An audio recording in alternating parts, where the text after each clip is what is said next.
my goal was to be the next Michael Symon. This is before Iron Chef, before any of this, before Michael Symon really became Michael Symon. But I knew who he was and what he was doing in our communities, in our industry, and my goal was to be able to, one day, to be able to stand shoulder to shoulder and say, look, this is what we're doing. We're continuing to build up one another, give people opportunities, create incredible experiences, wonderful hospitality, good food, and here we are, however many years later that is now. So it's just a very special moment to be able to be here to do this. We're incredibly excited to be able to prepare some wonderfully French Jacques-inspired cuisine tonight for you all. So thank you again for coming out. We're gonna have a wonderful night.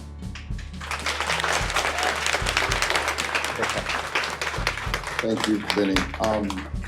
Liz and I opened the original Lola in 1997. We started building it in 1995. So that's 30 years ago. When you're under budget, it takes you 2 full years to build a tiny little restaurant. But so we didn't know how we were gonna feel. We didn't know, we knew that these were wonderful people. We knew the restaurant was getting great reviews. But we came in here and we had dinner, and not only was I blown away by the food and the service, but the hospitality and the teamwork and everything we always tried to make Lola existed in this new ideation of this restaurant, which became Cordelia. And it made us feel so good.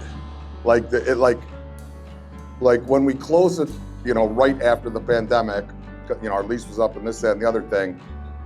I remember sitting there with Liz, God, I hope it doesn't just turn into this shithole bar.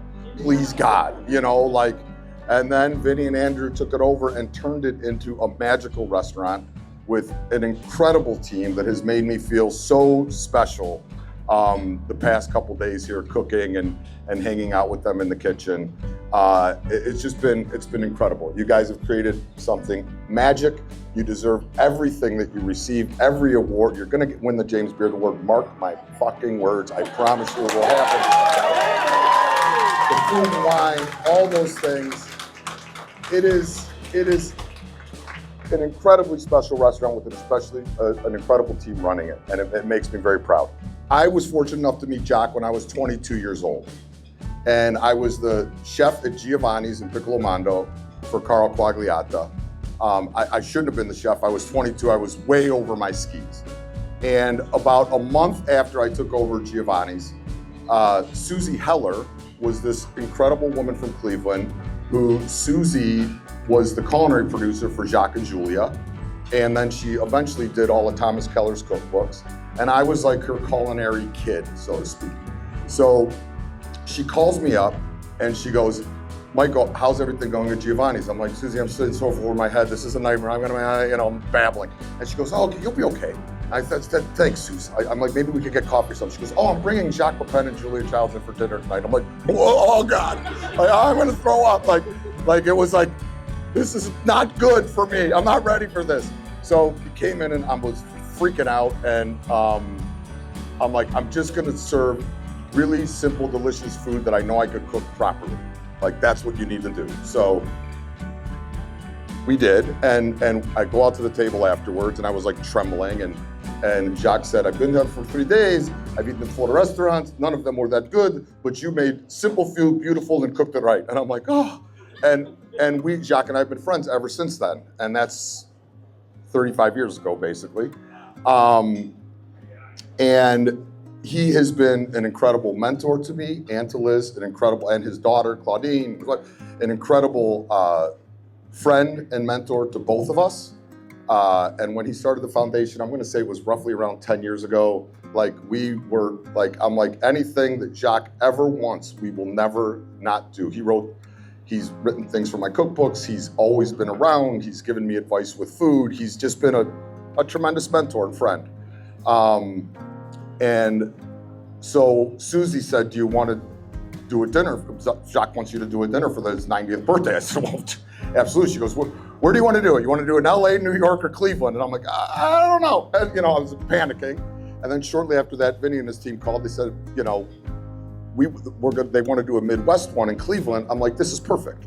I'll do it with Vinnie. We'll do it at Cordelia, the former Lola, everything aligns.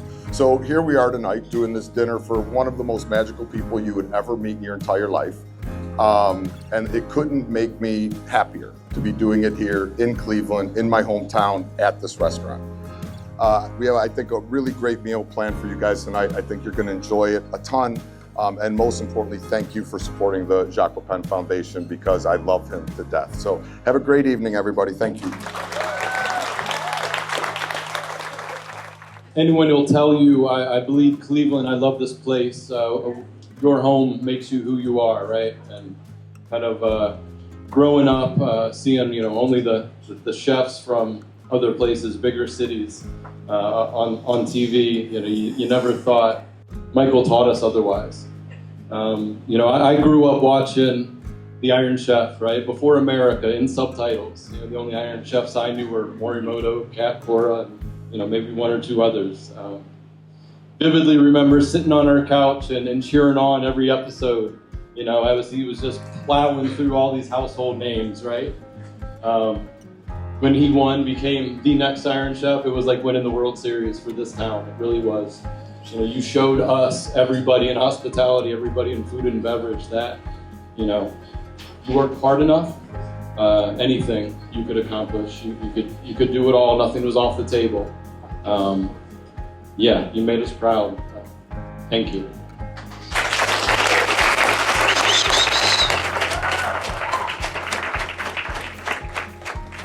Wow. $35,079. Holy shit. That's a lot of money. Yeah. In Cleveland. Yeah, no, that's a Yeah. it's a big Cleveland Holy number. shit. Yeah. That's a big Cleveland number. Yeah.